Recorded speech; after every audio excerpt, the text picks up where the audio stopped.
This is the saddle rack that I saw, and I thought I quite like the look of that.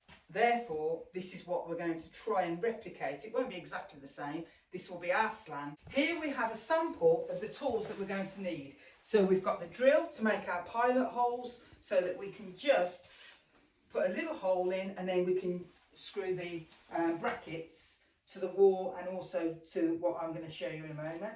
We've got the Phillips screwdriver, spirit level to ensure that we're straight on the walls. We've got some black screws, and then we've brought, these are the brackets that I've brought that will go onto the wall and that will hold the saddle rack. And then these are, I've just purchased some table legs. They also come with plates. What we're going to be doing is we're going to be putting the plate onto the wall. We're going to screw the leg into the plate. So that will go onto the wall like that. And then we'll place the bracket underneath to hold it all together.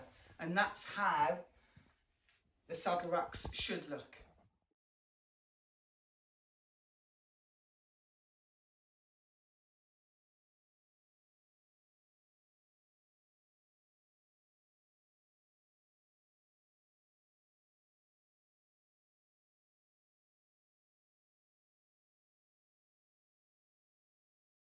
So the bracket has a short side and it has a long side.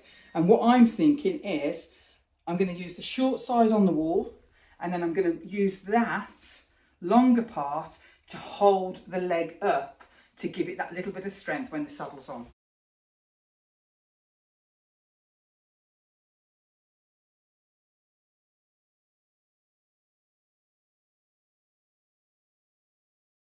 So that now has made that completely sturdy. Moment of truth. Ooh, I'm nervous. I have every faith in my DIY skills that this will hold my saddle up. So 10 of those brackets cost me £21.61, so that's £2.16 each. And then the 4, although it says oak, rounded furniture legs. So 4 of those cost me £8.24.